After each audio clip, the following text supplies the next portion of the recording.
We're going to be talking this morning about the Windham Area Interfaith Working Group, which obviously ties in a lot of our local religious organizations.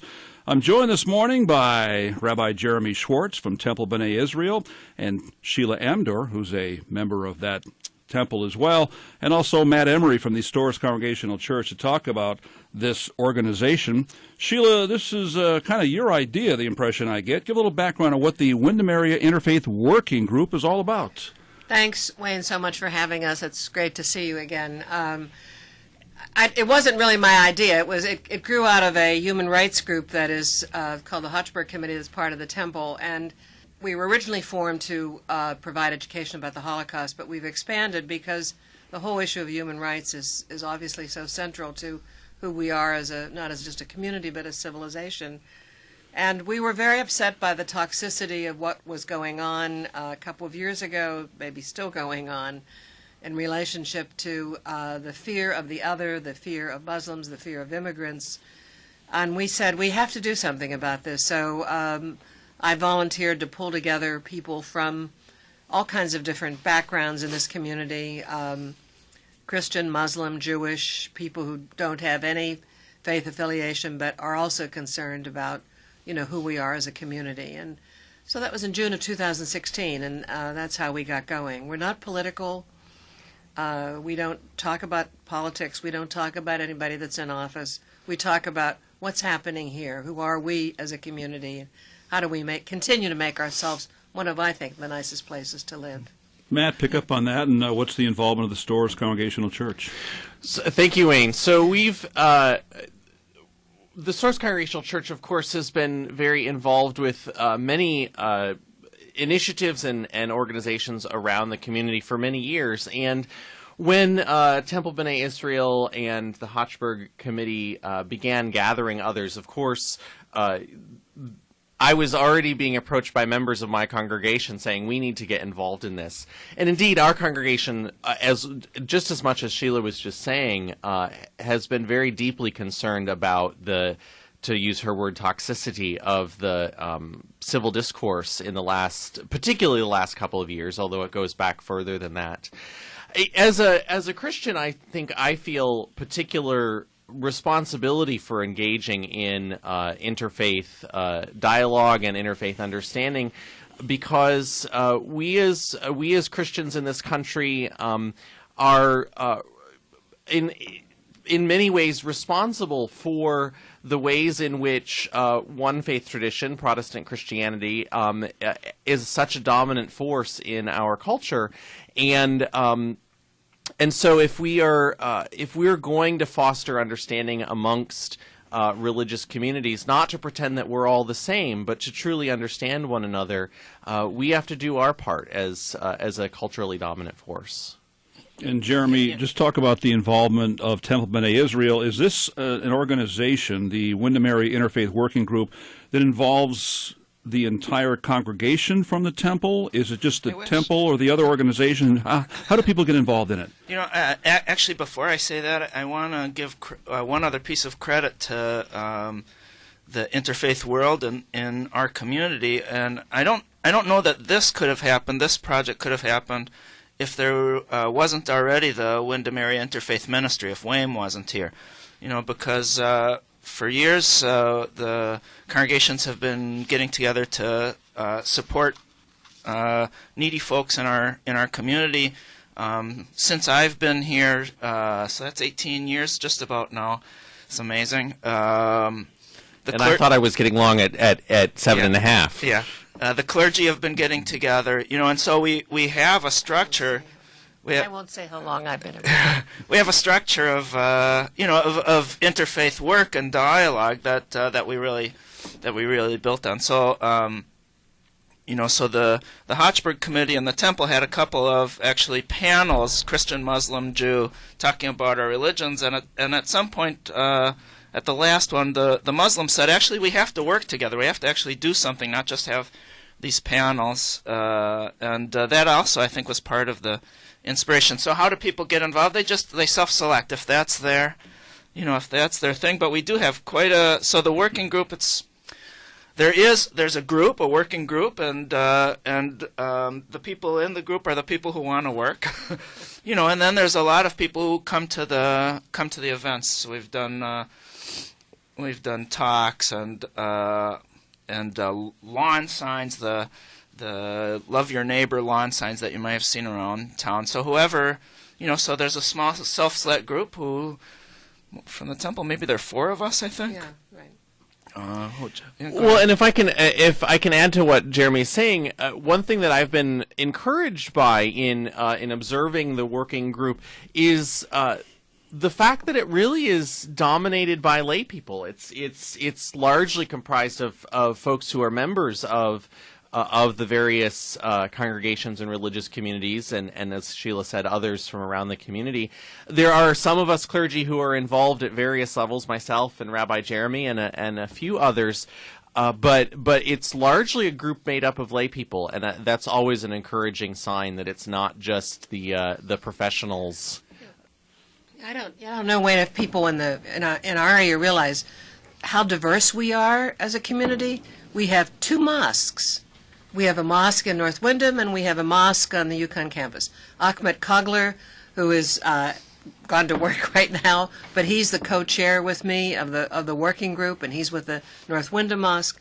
Many of the people, in the script, we have Jeremy and Matt especially are involved in scriptural sharings, where we're just sharing common themes across the 3 Abrahamic faiths. So we've had people coming to the temple or going to the mosque or even going into a Christian church who've never gone to one another's. They've never been there. They've never set foot, and it's like a revelation. Let me just say something else about WAME. I don't know if many people remember that WAME was formed when the KKK was going to have this massive rally in Scotland. I think that was back in the 80s, and people who belonged to various churches and the ministers got together and said, and the rabbi at that time, this isn't who we are. We're not going to have this in our community, and we're going to get beyond this. And it's been, I don't know, I don't know if you take a break, but I think we should talk about, think about who we are in Willimantic, for example. In Willimantic, the region, we are the melting pot here. And you think about the waves of immigration of people that came here. And there was always discrimination, of course, as people who were unknown to others and their cultural traditions are unknown, but they became part of the community. And so now we're kind of in an era, which is really one of the things that spurred our development, where people who are immigrants, people who are different, are somehow not welcomed, at least in terms of some of the, things that are said and done nationally. And we said we can't have that here. We must embrace those folks because I'm a first-generation American. I mean, my parents were immigrants. And it doesn't take long for someone, does it, to become, that's what everybody comes here for, to be an American. What events do you have? Give me the first event you've got coming up as part of the Windham Area Interfaith Working Group. Jeremy and Matt, do you want to talk about the scriptural sharings that are coming up? Sure. So the working group is sponsoring. Last year we did 3 sharings, just kind of introduction to our scriptures, to the Hebrew Bible, the way that Jews read it. It's part of the Christian scriptures too, but as a Jewish document, and then the New Testament in its whole Bible context, and the Quran. And this year we're trying to work on sharing of common themes. So on May 24th, we're doing something about earth stewardship in our various traditions, and details have yet to be completed. But May 24th, there's a world conference on climate change. We thought in conjunction with that we would do this earth stewardship. We're also working on one, again, date not quite set, about Moses and Pharaoh. Actually, this season is exactly a great season, at least for the Jews, to talk about that theme. But it's very interesting how the 3 traditions relate to that story. So a couple of sharings, and one of the things that the working group does is support other folks in the community who are doing programming that brings our different faiths together, our different cultures together. And one of those, so that Jeremy doesn't have to speak on his own behalf, one of those upcoming events is coming up on April 22nd. There's a wonderful sort of interactive workshop being held at Temple B'nai Israel with storyteller and author Noah Baum around welcoming and understanding the stranger. And it's going to be a great time to engage with one another and to engage the topic of the other. And Noah brings a really unique perspective as a Jewish Israeli immigrant who is actively working to bridge divides in her community and around the world. And so I know I'm going to be there myself, and I'm looking forward to what will come out of that workshop. Sheila, you talked earlier this morning about the Hochberg Committee, which is one of the things that inspired this particular group. What is the Hochberg Committee? Hochberg Committee is a group that was formed from a bequest left by two sisters, Lillian and Bess Hochberg. They were school teachers. And when they died, they left a certain amount of money to be kept in trust of the temple to use for education about the Holocaust and human rights. And so it's quite extraordinary, the impact that just a small amount of money that these two sisters left that we've kept in trust, and we've used the interest from it. And so the committee has been able, through the years, we've supported Holocaust education, we've supported all kinds of human rights educational projects, and it was a group that wanted to help spur getting together the broader Windham area interfaith working group, and it's been able to front some of the money from that trust to, like the Love the Stranger campaign. I mean, you've seen these signs and banners, people have seen them in front of houses, on churches. It's Love the Stranger, Make Strangers Welcome, Do Good to the Stranger. It's from all three Abrahamic faiths, and it's exactly the same message. And now we're going to do a peace T-shirts through the Interfaith Working Group. It'll be peace in English, Arabic, and Hebrew, and also in Spanish, that we're going to use to raise money to help the homeless. Where do people get those shirts? Well, we'll be putting out information. We're just in the process of designing them and ordering them.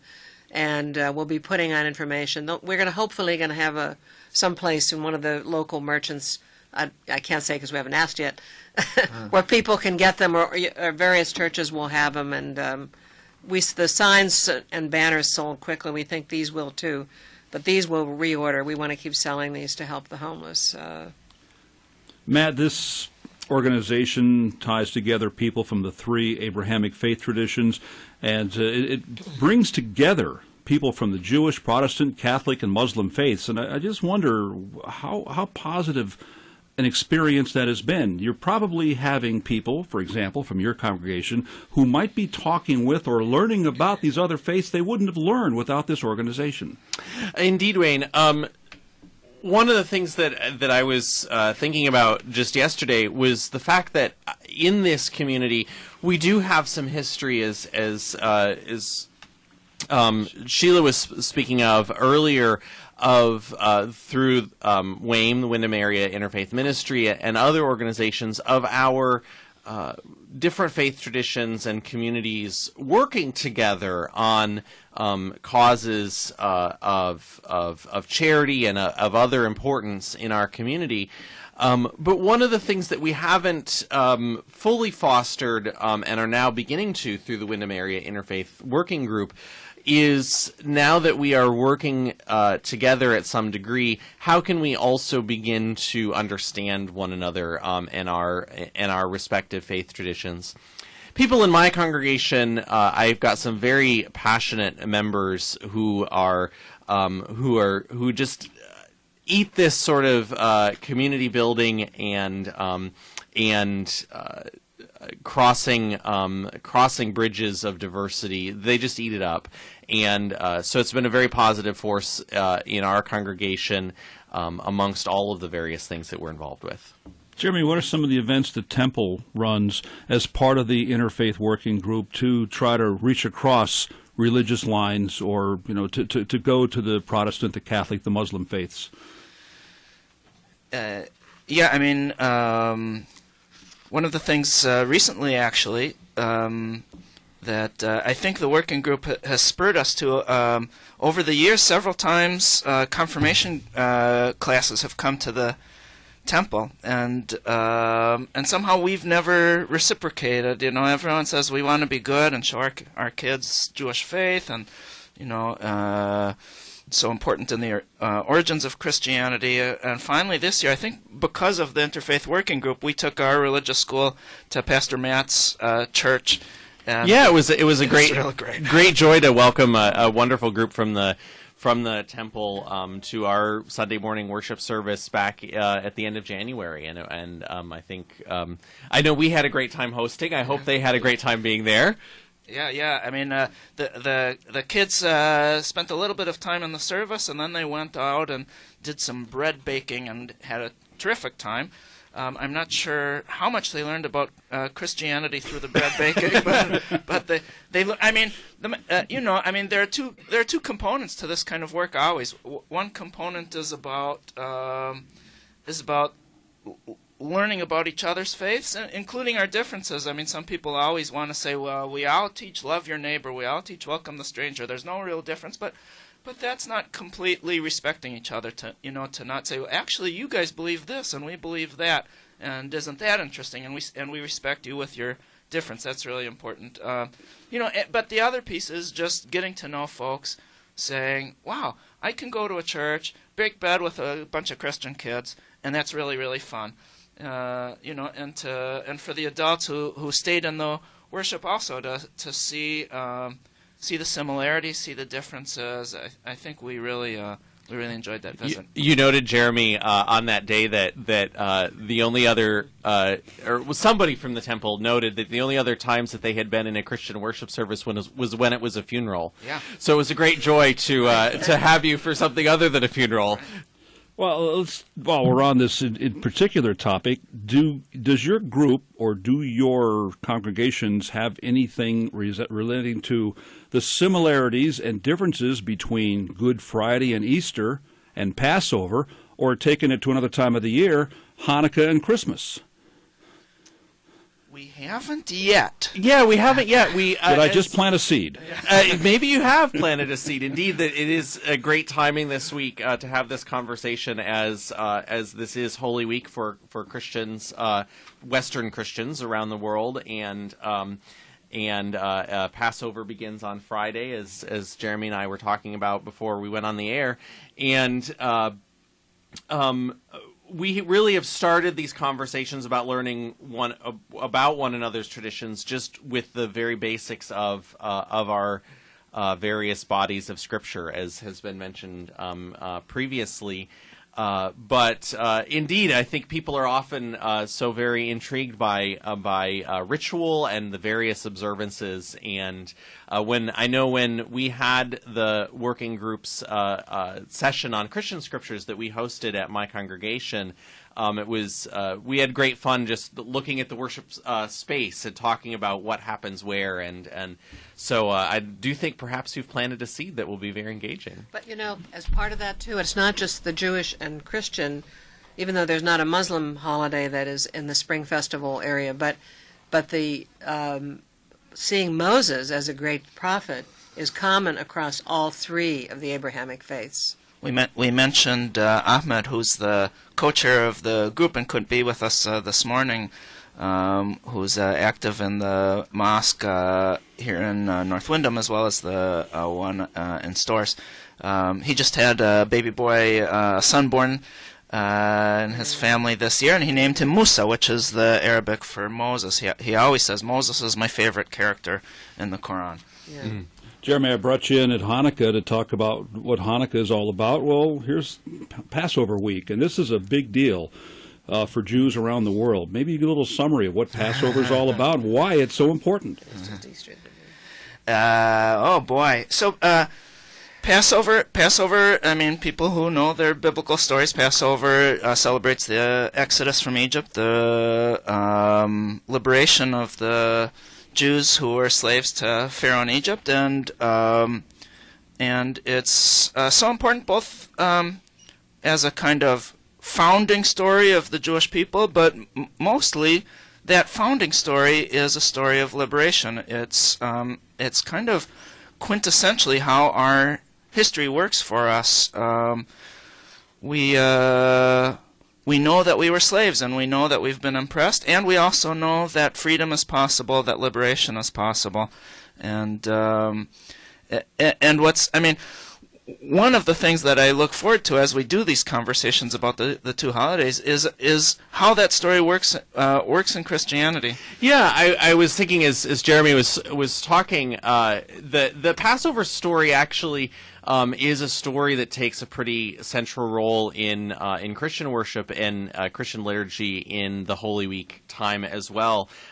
Most Western Christians will hear a piece of that story in their services on Maundy Thursday, and also again in those traditions that observe this lengthy service called an Easter Vigil, especially Catholics and Episcopalians and those sorts, will hear another piece of it at the Easter Vigil, because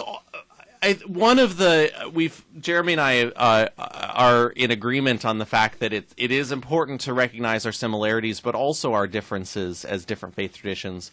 But one of those similarities that our traditions hold is that a lot of the story that we base our faith in are the stories of God's work with God's people to liberate and free and save, to use a word that Christians often use, people. And the Exodus story is one of those central stories in the salvation history, if you will, that Jews and Christians alike look to that story.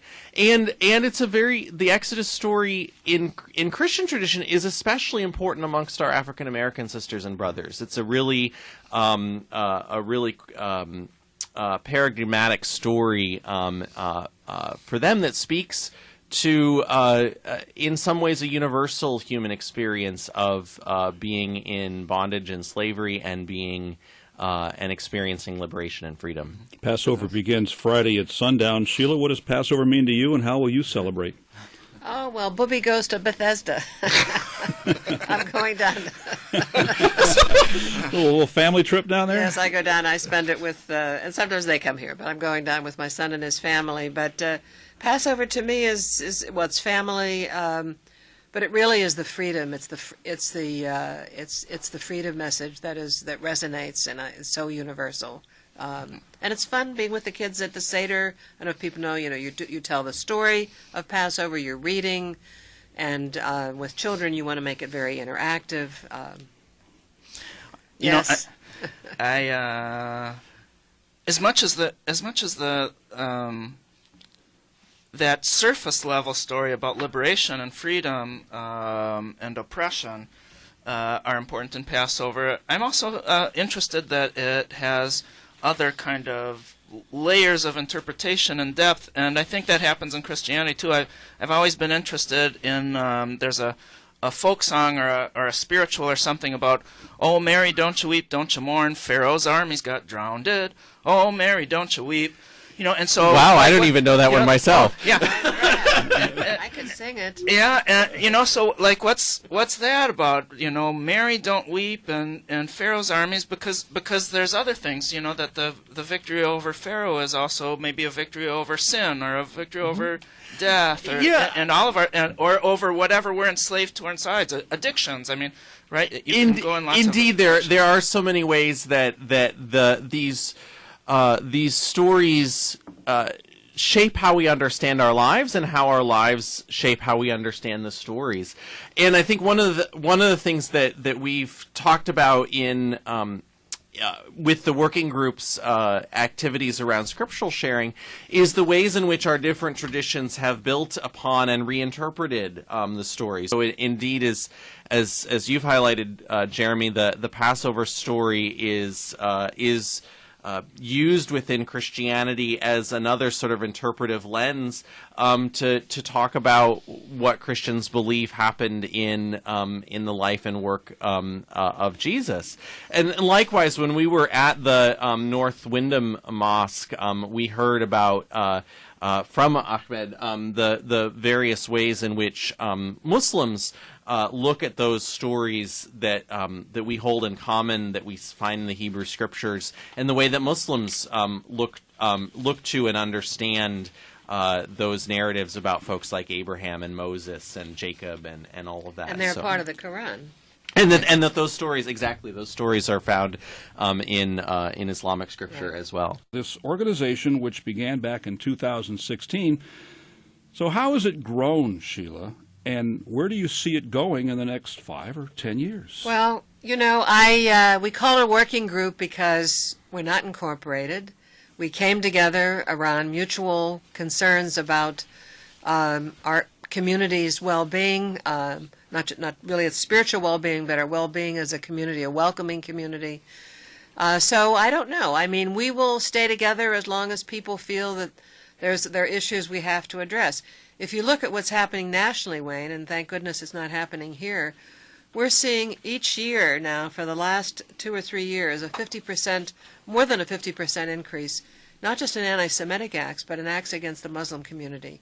And I'm talking about serious hate crimes. It's where hate speech nationally has become translated into almost giving permission for hate crimes. We don't want that. It's not happening here because that's not who we are, and we don't want it to happen here.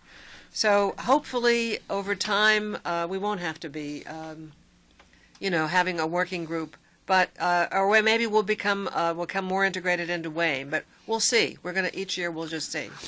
I mean, I was going to address. I was thinking just about what Sheila was saying, that we've been having a lot of fun, and it has been a lot of fun and really fascinating working together.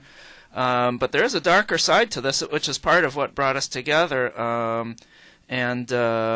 So a few weeks ago, some members of my temple mentioned that their parents lived in I always get it wrong, Charlottesville, right? Oh, Mm-hmm. yes. Yes. Yes.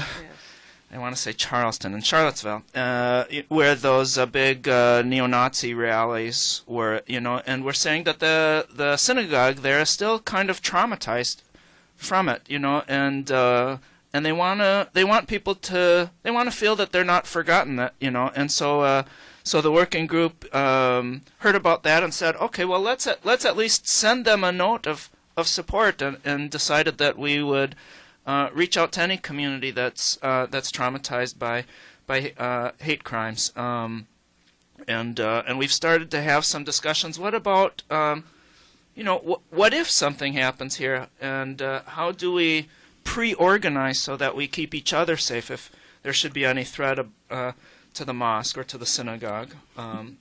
You have provided support to the Refugee Resettlement Initiative in this area. What is that, and what should we know about that? Well, really, I don't know if you had them on, Wayne, but you really should. I think Ann Plumley in the Mansfield Center Congregational Church has been one of the leaders in that. But they have helped to bring 2, I think, Syrian refugee families to this area. They have at least 200 volunteers. They do everything to help those families integrate in the community. In fact, the family that lives in Willimantic, the Hussein, they've come to our picnics and participated in some of our activities. So they don't have any refugees right now to resettle, even though there are a lot of people out there in the pipeline. But so we're not trying to replicate what they do, but we will, promote their efforts, support their efforts, help, raise funds if necessary. Yes, ma'am. But if I can add to that, I think around the world we became so aware of the refugee crisis, particularly in Syria, over the last number of years. But that crisis in particular, I think, really is another piece of the impetus and the reason for the what we're trying to do is a interfaith working group. Why it's important, because part of the reason I think that addressing the Syrian refugee crisis has been as controversial as it has been in this country and other places is because of our society's lack of understanding of Muslim faith, of the Islamic faith, and both here in this country and around the world. And so while we are not trying to replicate the Quiet Corner Refugee Resettlement Project's efforts, part of what we are trying to do in fostering greater understanding and community across faith traditions is breaking down that barrier of sheer ignorance about the Muslim faith, and recognizing that those images we see in on the news of extremists from certain parts of the world are not authentic representations of the Muslim faith. In the same way that as Christians, we have the sort of unearned privilege of, we recognize when we see extremist action done on the part of far right wing Americans, we don't blame all of Christians for that. And that's in many ways an unearned privilege that we're not extending to our sisters and brothers of other faith traditions, particularly of the Muslim faith. That those extremist actions do not represent the heart of Islam, and are not representative of the earnest and good people that are facing a really traumatic and catastrophic situation in Syria and other places, that we as common human sisters and brothers really should be reaching out to try to address. The Windham Region Interfaith Working Group has also had a forum about the experience of undocumented immigrants. What was the upshot? What came out of that? Well, it was an educational forum, and it was we held that last just less than a year ago in Summers. There's a very active group in Windham, a couple of active groups that are working to help people who are undocumented, to assure that their legal rights are protected, that the families are helped, because these are almost all working families. And that was quite extraordinary, because it was walking in the shoes. Why does someone decide to come and it's a very dangerous journey to try to come to the United States as an undocumented person. What are the decisions that go into this, and what are the steps that happen, and what are the outcomes? And so it might be something we'd repeat. We've worked closely with Sister Mary Drew, the Sagrado Corazon, which has been very active, working with people who are undocumented. And it's it's actually went to a forum that was not sponsored by us, but at the St. Joseph's Catholic Church, and it was just about the legal rights of people who are undocumented, and it was overwhelming. There were 600 people there. Mm-hmm. It was just because we don't know it, but there are in this community many people who are undocumented. They are all workers, their parents, they have children, and the issue is we have to grapple with this. So much of the work is about humanizing, and not just kind of thinking abstract. Here's what I believe about law or about whatever it is, this issue, but realizing these are human beings, and then how do we deal with them? We mentioned the Noah Baum event, Welcoming the Stranger, coming up on the 22nd at the temple, and she, the way we know Noah Baum and invited her, she did a performance at the temple several years ago on a different topic. It was called "The Land Twice Promised," and she, during her husband's grad school, had befriended a Palestinian woman, and here she was recently arrived for grad school from Israel, and they became very good friends, and the performance was Noah portraying herself and her friend and their two mothers and their grandmothers in Jerusalem, with their fears, with their hopes, with their mistaken ideas about each other, with their real ideas about each other, and the upshot was really, wow, these are real human beings, and you just, whatever your political stances and commitments that you came to it with, my political stance is probably pretty close to Noah Baum's, but even so, just to experience that humanizing really changes you, and I think that's a lot of the work that we're doing. That certainly was with this immigration forum. The Noah Baum program, Welcoming and Understanding the Stranger, an interactive workshop with the award-winning author and storyteller. It is Sunday, April 22nd at Temple B'nai Israel, 2:30 until 5:30. They would like you to RSVP to the Temple, 423-3743. And then on Sunday, April the 8th, a Yom HaShoah service. Jeremy, what is Yom HaShoah? Yom HaShoah is the Holocaust Memorial Day. It's interesting, there are a couple of days. There's one that was established by the United Nations in January, and then there's a official Jewish date that comes just shortly after Passover. Yeah, the UN Day was, I think, in January this year. Yeah. But this year, I believe the actual date is April 12th, but your event is on the Sunday before that, April 8th? Yeah. To date, our flyer always says something about memory and commitment. It's a date to remember and to mourn such an enormous loss, enormous evil of murder, and also to contemplate, where do we go from here? What do we do as human beings with each other in a world where we know human beings can do that, and how do we choose not to? So on the 8th, the temple has a service at 7 p.m. It's a service put together by our temple member Judy Stein.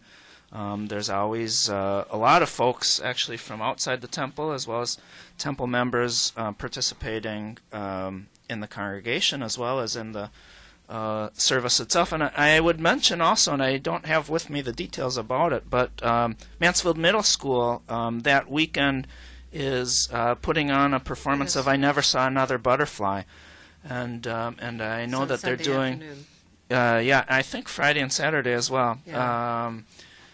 I Never Saw Another Butterfly is a poem and a book about the Jewish children in Theresienstadt, one of the concentration camps that the Nazis kind of created as a show to literally to fool the world into thinking that they were doing something other than what they were actually doing, and so they allowed a certain amount of cultural production in Theresian that they could show off to the world while actually killing people.